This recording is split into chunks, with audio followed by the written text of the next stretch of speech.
gentlemen, this is game number 1. Geek Fam versus Burmese Ghouls. Ang pagbabalik ng Big 3, Baloyski, Luke. At syempre si Cadera. Bumalik na din ang Paramis ni Aboy. Marami-rami tayong aabangan para dito sa ating unang laban sa pagitan dito sa dalawang teams na ito. Kung ano nga ba ang naging bunga ng lahat ng preparations of both teams coming into this matchup. Lalo pa at mahaba-haba ang naging group stage panigurado. Meron na silang ideya sa kung paano maglaro ang isa't isa. For sure yan, Brigida. Si Marky ang magiging jungler ngayon ng Geeks. Alam mo ba nung tinanong si Marky kung, Marky, kaya mo ba yung jungler? Ang sinabi niya lang, tank lang naman yan eh. Oh, parang papalag naman eh. With full confidence. Sige, tatangking ko lang naman lahat eh. Yup, and that's exactly what he's gonna do at this point. Using the Baksha for extra insurance. Safely, nakakuha naman siya ng purple and orange objective. Tinulungan din ng dalawang junglers ng kanilang mga gold laners for them to have a faster wave clear. Mixed with probably like a seasoned hunter as an emblem dito na nakuha ng dalawang junglers. It's something that they could potentially use later on in the matchup. As Shadow is gonna be a problem in the early portions of the game. Kailangan niya muna makaabot ng level 4 before the start of it all actually matters. And Baloyski is gonna be doing the same thing. Parehas team fight composition ang gustong mangyari ng team na to. Sa tingin ko, magkakatalo lang dito yung XP lane. Oo. Kasi yung Uranus, ibang-iba ang laruan sa Yuzong eh. Yung kahapon nga natin nakitang Uranus eh. Parang nabalikan natin bigla yung mga ilang patches ago na tipo ng Uranus sa sobrang panggugulo na pinakita ni Kid Bomba. Pero this time around, it's Shadow na gagamit nito. At hindi naman yun na nagiging malabo kasi wala namang super burst so far. Dito yung Geek Fam, not unless talaga makapag-farm na si Cadera on this Bruno, which is late game pa naman natin i-expect mula sa kanya. We shall see. Hinahabol ngayon si Shadow. Alright. Nagkakitaan yata sila. Agad-agad na kalahati na rito. At nagpapa-level 4 pa naman ang both XP and the mid laners ng Burmese Ghouls. Mas makakakauna pa yata ng bahagya sa pagpwesto at pag-4 ang Geek Fam. Pero si Baloyski ay medyo binibigyan na yata kaagad. Tinalunan Spatial Migration na itulak pa papalayo. Okay. Mabibigyan, makaka-flicker out. Pero meron pa naman palang Netherrealm. Pumasok na rin si Luke mula doon sa likod. Nico ginamit na rin yung heavy spin niya. Kinakailangan mo nang lumayo yata kasi si Aboy hindi siya natatanan at si Shadow doon sa likod. Si Baloyski ang kanyang tinarget. And Marky will secure the first turtle. First retry niya din sa M5. That is a easy take coming in from Geek Fam. They had to sacrifice Baloyski pero ayos lang, yan ang kanyang bilin. Dahil Baloyski used the extra push tapos nag-flicker siya palabas to hopefully buy some time para kay Marky to get the very first turtle of the game. Magkakaroon sila ng confidence because that turtle gives you extra shields para sa mga susunod mong team fight. Plus, hindi rin naging parte si Cadera and Stitch doon sa laban na yon. So, it gave them enough time para makakuha ng items. Maybe the first item of this game in 4 minutes. Marami-rami tayong mga makikitang ganong klaseng laban. Dahil nga, again, parehas team fighting composition. Itong dalawang koponan na to. Pero battle spells were spent para dito sa side ng Geek Fam just to get the turtle. Meanwhile, safe na safe pa ang side naman ng Burmese Ghouls. Looking at the items, medyo chop suey armor na pala ang binibuild ngayon no, sa mga gold lane. Yup, in addition to what you've mentioned, on the way to a possible corrosion site na. Actually, nakuha na pala nitong si Stitch yung corrosion site item. Meanwhile, maybe a Husk Claws for Cadera, and yun nga ang kanyang kukunin. So a little bit on the offensive side, nagsisimula ng mag-rack up ng items ang ating mga gold laners, which is why the pressure is gonna be felt now. Paunti-unti, karamihan sa mga members ng Geek Fam at ng Burmese Ghouls ay paakyat na to try to give an immense amount of damage. Yun naman yung parang ini-investan ngayon ng Burmese Ghouls kasi isang ilik siya talaga o Stitch ay mas makakalamang sustain pero dito si Baloyski hindi na yata masusustain yung ginawang panggulat doon ng mga members ng Burmese Ghouls. Wala nang ala-alala ngayon si Cadera, ginamitan pa ng full barrage. Okay, alright, Stitch. Trying to at least win this lane para i-poke ng matindi si Cadera at makakuha siguro ng gold shield. Yep. At nako, mukhang doon nalalamang si Stitch sa may top lane. Yup, another thing that you also have to take notice is si Shadow. As I mentioned a while ago, matindi talaga yung magiging mechanical prowess niyan.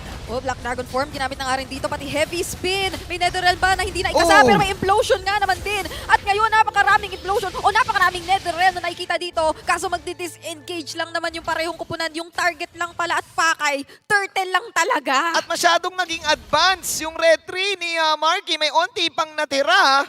And that was Nico winning the Retribution battle. Yup, sinimot niya ang kuha dun sa Oh. Retribution na yun. And that was a clean takeaway after that heavy spin. Nagamit niya to the maximum potential. Nagagamitan din ng Netherrealm ang dalawang teams. So it's a resource that they were willing to exhaust. And because of it, napakarami na naman or napalawig na naman yung gold lead na hawak ng side ng Burmese Schools. Adding on to that 2-kill gold lead na meron sila, also taking a turtle for themselves, and the pressure continues para dito kay Shadow kasi alam niya na siya yung lamang in terms of movement speed. Pinag-uusapan natin kanina si Shadow Pinag-uusapan natin yung adjustment ng Burmese Schools.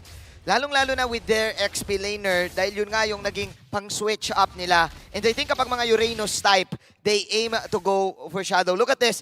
Siya lang yung difference maker sa laban na to. And for sure, lalamang sila in terms of shoving the lanes, lalo na sa early game. Kasi nga, with the kit of the Uranus, na mas kayang maging malalim. Look at the minimap right now. Oh. Look at Shadow right now, kung nasaan siya. Yeah, itutuloy-tuloy na lang niya to actually. Guguluhin niya lang ng guguluhin yung mga makikita Ayan niya. na. Pero si Nico rito may ipit si Kadera. Nandun naman si Beloyski. May sasagip nga ba Uy. ang kanyang gold laner? Nandun yung full barrage pero hindi abutan. At ngayon naman, may manggagaling sa likod na si Marky. Matatalunan with the spatial migration, Violet Requiem. Pero yung Netherrealm kasi, masasagip lang din ang kanyang mga kasama. At ngayon mukhang hindi na ipinagpatuloy ng dalawang kupunan yung laban na sinimulan nila. Oh no, man. No kills whatsoever. Ang dami mga miss skills doon sa nangyaring laban sa top lane. I mean, they wanted to go for like a kill para mas lalo pang makuha nila yung momentum that they wanted. Pero parehas kasi yung identity or yung composition ng dalawang teams na to. As long as you have the Netherrealm na kokopyahin itong Selena, mas lalo magkakaroon ng confidence sila. And now, they want to go for Marky. Sabi kahit si Marky tinatulan na talaga rito. Kaso nandyan na rin naman sina Aboy at Baloyski. Shadow, todo pang gugulo talaga. Talagang pinangangatawanan niya na ganito laruin ang isang Uranus. At talagang aabalahin niya lahat na makikita niya. Pero tinulak pa palayo ngayon. Etong si Nico, sino makakakuha? May heavy speed pa pala. Oh. Si Nico pa rin naman ang makakasecure. At nilayo ng sobra nila Nico. Yung ibang mga players ng Geek. Baloyski uses the implosion. Pero nandoon lang din yung mga players. Sinablink ay medyo kinakapos na rin yata sa damage. Pero hindi wala. pala. Aabot pa. At yung sustain, ibang klase na. 3-4-2. Hinahabol pa ni Luke si Blinks pero may flicker pa siya. 3-4-2 pero mayroong nakuhang turtle ang Burmese Schools. Sila pa rin ba nakakalamang doon, Hans? I mean, they got more than what they wanted, pero may bawi ang Geek Fam kasi nakakuha naman sila ng 3 kills in the process. It would have been better kung nakapag-disengage sila, pero wonderful initiation coming in from Luke dahil nakakuha siya ng 2 kills before all of that went loose. And in addition, nakakuha pa sila ng Torre sa may bandang ibaba. I would say that it was supposed to be a tie, pero dahil nakakuha sila ng Torre down bot lane, ay sila ngayon ang mas lalong nakakuha ng momentum. From 1.5k, now we're talking about just 700. 500. Tabla pa rin naman kung iisipin mong mabuti. Pero yung specific na bottom lane push, tama ka. Dahil sumupok actually si Stitch. Pumunta doon, parang maghabol. Kaya pa atang lumasit ng onte. Usually, alayo ng habol mo Muna sa pinakababa ka, tapos sa pinakataas ka, baka kayang lumasit. May full barrage ako. Oh. Pero hindi, nasacrifice na rin yung bottom side. Meanwhile, may team fight. Baloyski dito ang hinuli pero yung Netherrealm pang sagot lang na naman. Uy! At meron Oh yata my siya mahuli using the implosion. Kaso tinulak pa pala yun nila Nico. Inipin sa ilalim ng Torre. Kaya naman magre-re-engage na muli yata ang Burmese Ghouls. Pero sabi nila wag na, Here we may go. Black Dragon No. form pa pala. Kinakailangan muna nating umiwas kasi manghuhuli. Kaso siya rin ay hinuli sa ilalim ng Torre ng Burmese Ghouls. Oh my! Nahuli yung dragon na parang butiki! They didn't expect na magkakaroon ng Netherrealm si Lina sa pagkakataon na yon. And Oo. Aboy had a game plan. Susubukan niyang buhayin lang muna itong si Baloyski hanggang umabot sa punto na kaya na niyang pumalag. Pero may full barrage. Ang sakit na pala. At talagang si Shadow nang gugulo na ng sobra. Sobrang ganda ng ginawa niya dun. Parang itulak nyo lang. Oo. Tagutin natin sila. Yung trabaho ni Shadow, manggulo. Masyadong magulo. Ah. Yun din siguro yung rason kung bakit biglang silang... Itong Uranus pick na to, for me, nag-expire yung mga ganitong type ng Uranus Pero paano mo kikill to? Sinong pwedeng kumil dito sa side ng Geek Fam. I mean, you could wait for Chadera or just use Baloyski's skills para makaabot siya doon kasi nasa kanya yung hard crowd control pero nakaprayo siya doon sa jungler. Oh, napakarami. O dalawa ang nahuli doon ni Baloyski using the implosion. Nahiwalay na yung ating laban. Pero yung Lord ay medyo Ito? nagiging low na. Sino makakasecure nito? Dahil iniikutan na. At ngayon ang makakakuha, Oh! si Baloyski pa! Siya ang nakakuha ng Lord para dito sa Geek Fam! Oh my, kaso that was a 2-for-1 situation. Dalawa nakuha na Burmese Ghouls. Ang layo ng tulak na ginawa ni Nico. Eh, sabi ni Baloyski kay Marky, ako na muna. I got this. Kuha ni Baloyski when it mattered the most. Although Burmese Ghouls, sila pa rin na may hawak ng gold T dahil sa kuha nilang kills kay Luke and Baloyski. This is gonna help Geek Fam to get a little bit more of the territory na kailangan trabahuhin ng Burmese Schools na patumbahin yung Lord that is marching on the bot side. Nakakuha na sila ng dalawang or isang tore pa lang. Oo. Then maybe they can get more real estate from here. Hindi, napakaraming magic na ginagawa ng Geek Fam na team na to. Pero mo, hindi naman pala si Marky ang kailangan lumasit. Si Baloy pala. Pwede naman palang retrain mo kahit onti matira, lasitin na lang ni Baloy o kaya ng kahit sinong kampe. Doon sila nagkaroon ng community, doon sila nagkaroon ng fans. This time, trying to get back from this 1.9k lead. Susubok sila lumaban. Si Shadow yata ngayon ang medyo nakikita nila pero si Baloyski mula doon sa likod. Na-anticipate, naabangan, iniipit gamit yung heavy spin kaya naman yung implosion ay hindi na muna natuloy. Sinalo pa yung full barrage. Si Luke tinatry naman huliin si Stitch doon sa bandang likuran kaso mapapatumba lang din siya. Samantalang yung ibang mga players ng Geek Fam tumakbo na rin muna. Oh man, 11-4 Burmese Ghouls. They are ready for this dragon. Pangalawang block na yon na ginawa nila. Yeah, that was a slight miscommunication na nanggaling sa Geek Fam. Luke wanted to go for Stitch. However, hindi ganun yung idea that was in Baloyski's head kasi gusto niyang unahin hopefully si Nico para kahit papano ay mapigilan yung heavy spin from dealing a huge amount of damage. Walang gaanong follow-up plus the turret was still alive during that clash. So maraming turret aggros that were happening. Extra damage para sa Geek Fam and now Burmese Ghouls extending the lead. Matanong din kita, Hans, no? Yung mga items nakita natin kanina, talagang Dominance Eyes to counter the damage output na meron ng Geek Fam. Dalawa ay meron kay Shadow at kay Blinks. Sobrang important to, tama? Absolutely important. Kahit nga si Nico ay naka-blade armor na din kasi alam niya na masasaktan at mapupuruhan talaga siya nitong si Chadera as of the moment. Kasi kahit papano, hindi pa naman siya nalalagay sa alanganin. 0-1 with a Purify skill available. So it's something na talagang inaalagaan ng parehas na teams. Yeah. Even Stitch ay hindi pa rin nagagalusan. In fact, siya pa nga yung merong mas magandang KDA as of this moment. So you can expect na mas marami siyang gold ngayon. And nakakuha na rin siya ng Berserker's Fury, even the Hask Loss just to make sure na meron siyang lifesteal kung sakali na lumabot sila ng 1v1. Speaking of laban, gusto na yata na naman nilang simulan nito. Makikita nila si Shadow. Here we go. Pero natunugan yata ng kaunti ng Burmese Ghouls. Sabi nila tayo rin, i-go na natin to. May retry yata na nagamit. Inuna muna yung ipit na ginamit Abot. onto Luke. Kaso Wow. mukhang kahit yung Netherrealm ay hindi na siya masusustain in that situation dahil siya agad ang naging pick-off at walang XP laner ngayon ang Geek Fam bago mag-Lord. Burmese Ghouls ang nangunguna sa laban na to. 12-4 na pinapahirapan ang Geek Fam. Now ready to take this Lord. May ultimate pa si Stitch. Hindi pa namamatay. Can Geek Fam do the miracle comeback? Pinapanatan ngayon si Blinks. Kadera pumipwesto. Shadow is here. Naku, nahanap na naman. Hinahanap na naman ni Oh! Shadow! At ang ganda ng lapag ng full barrage! Nako! Meron yatang maipit na 4 gamit yung implosion, pero nalayo na ng sobra yung ibang mga players ng Geek Fam. Ngayon si Marky na iwang mag-isa, magiging double kill pa ni Stitch at hindi na yata muna magko-contest ang Geek! Libreng Lord para sa side ng Burmese Ghouls na pinapanood ng buong sambayanan. That would have been a wonderful start sana para sa Geek Fam. Yun yung dream set na inaabangan ni Baloyski all this time. However, ang ganda ng initiation na ginawa ni Stitch kasi naglatag siya ng kanyang full barrage at the perfect time. And now the perfect time ay para sa Burmese Schools to maximize the potential, maximize the lead that they have. 6.5k ang hinahabol ngayon ng Geek Fam. And it's slowly starting to crumble. Ngayon napapaligiran si Luke. Oh, naging dragon. Lumipat ang game. Ang ganda ng skin. M5 skin yan, guys. Kunin nyo na. Kunin nyo na. At talagang kinukuha nga ng Burmese Ghouls. Ang laban na to, Stitch 503. Laging nagsasama-sama. Sabi nga ni Stitch, oh Hana, The means- Burmese Ohana. Ohana means family. And family means nobody gets left behind. Can Burmese Ghouls end this game? Not just yet. Not just yet. All inhibitors are still intact.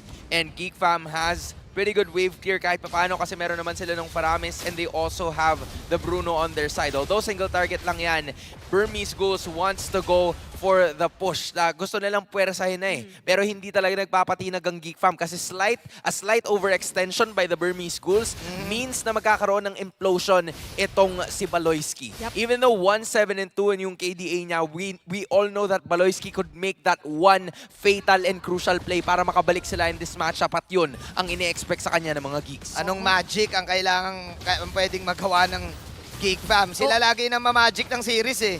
Oh. The Geek Magic. Eto na ba yon? Sinisimulan na naman yata ito ng Geek Fam. Alam nila na kalahati lang ang mga players na sina Nico at Shadow. Uy, wala nang Si set. Luke, grabe, ang hanap kay Stitch. Stitch! Hindi na tinatantanan. Filikera na rin. Oh! And yun ang magiging shutdown para sa gold Dalawa! ng Burmese Ghouls. Pero hindi lang pala yun ang naging casualty dahil maging etong si Shadow ay na maalam na. Gusto sanang kumuha ng trade at bawi ng Burmese Ghouls. Pero napakakunat. May Netherrealm pang natitira ang Geek Fam. At gusto na rin nilang dire-diretsuhin yung bawi kontra sa Burmese Ghouls. Apoy with the Netherrealm save. How important was that? Napaka-importante nun at nakuha nila mismo yung momentum na kinakailangan. This was that one moment that I was talking about a while ago kasi nakita natin. It was, kumbaga hindi nagsabay-sabay eh. Burmese Ghouls gusto nila isang bagsakan pero tiningi-tingi ng Geek. Ang napakarami yatang natalunan doon at nandyan na rin si Lina to provide the follow-up damage pero immortality lang naman ang mapapap muna para kay Baloyski. Alis na rin agad ang Geek, nakakuha naman sila. Sila pa yung nakaunang kuha ng inhibitor turret pala.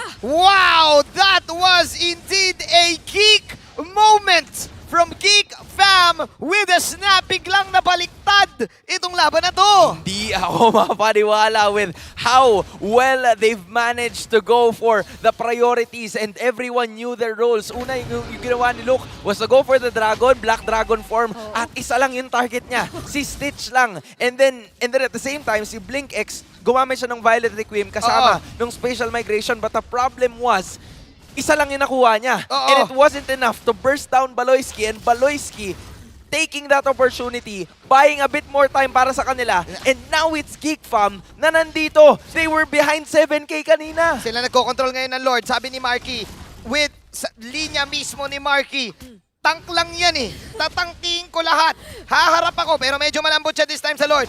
Anyways, hinaharapan niya ngayon ang Lord baiting something out from Burmese Ghouls. Haharap ngayon si Shadow. Marireset ang Lord. Tahimik ang buong sambayanan. Shadow ang papanatan. Okay, hinila. Hindi na sila nag-hesitate mamagpato ng damage kay Shadow. Nararamdaman na niya. Nakakalahati na siya sa mga bola ni Kadera pero ang Lord din medyo low na. Look at Baloy. Look Baloy. at the minimap. Yung ladies and U-turn si gentlemen. Baloy. Nag-conceal si Baloy. Baloyski. Ayan na si Baloy! Napakarami mahuli bigla at si Nico nga lang ang makakasecure ng Lord pala. Ngayon naman ang Geek Fam gusto na rin umarangkada at maghanap ng bawi dahil ang Lord ay hindi na napasa kanila. Kaso nga lang, makakatakbo pa pala yung Burmese Ghouls at ang ganda ng lapag ng full barrage. Kinakailangan na nilang makatakas pero si Lina hindi tinantanan si Kadera at maging doon sa kabilang banda si Baloyski din ay na-punish na. Ang layo ng ginaging ni Baloy! Ang layo ng ginaging ni Baloy dun sa... Umiikot siya buong Pilipinas ata iniikot niya pero bitin pa rin. Pinani siya ng Geek Fam. Naubos yung pawis ni Baloy. Sayang! Buti na lang at wala pang minion wave. Meron pa silang pagkakataon na dumepensa pero tama ka. Ang dami niyang nagastos doon. Tugot pawis yung binigay, conceal and also a flicker. Samahan mo pa ng implosion. Sabi ng Burmese Ghouls, 4,000 steps lang yung kaya mo eh.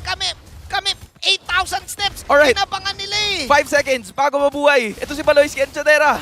Okay, medyo kumakatok na sila dito sa base pero yung minions nila ay uubusin yata nila Aboy. Napakaganda rin naman ng wave clear na hawak-hawak nila kaso may Lord pa naman sila na inaabangan mula dun sa baba. Unti-unti na nating nakikita na nararamdaman ni Shadow yung damage mula dito kay Kadera pero kailangan pa din magawa nilang sagutin kung paano yung pag-abang na meron din ang Burmese Ghouls na na-anticipate yung mga ginagawa o mga plano ng Geek Fam eh. Anticipated eh. Tama ka, Brigitte eh. Sinasabi lang dito ni Nico, sinasabi lang ni Lina, kung nahirapan kayo, mas nahirapan kami. Ang hirap ng bracket namin eh. Sabi dito ng Burmese Ghouls eh, alam ka namang hindi namin paghirapan to. And with this, 19-6, this Uranus pick. This is Shadow. Kung meron kayong Shadow Analyst, kami, meron kaming Shadow player. Shadow player. Tapos si Stitch, naku, Winchant na. Oh my G! Ay, dalawa pang matatalo ng Dundiblik sa may full barrage mula dito kay Stitch. Pero si Maki Ay, hinahanap malaman pa nila! siya doon sa likod at may Netherrealm pa na natitira si Lina. Oh! Shadow is down. However, at ngayon naman, isa-isa na rin nawawala ang mga players ng Burmese Gold. Blix! Umarangkada na naman ang Geek Fam at napilitang tumakbo papalayo si Nalina. Kaya pa ulit. Kaya pa ulit. Onting cardio pa. Onting cardio, onting endurance. Tumatakbo si Nico ngayon. Si Marky na tumakbo. Hinahabol siya ni Luke. Sabi ni Luke, hinihingal na ako. Tumatakbo si Nico ngayon. Takbuhan na! Takbuhan na! 1v2 to, pero ngayon 1v1 na lang. Todo habol talaga si Luke. Gamit pa naman yung M5 skin ni Yujong. Kaya naman si Nico hindi siya tatantanan. Takbo! Yung mga shot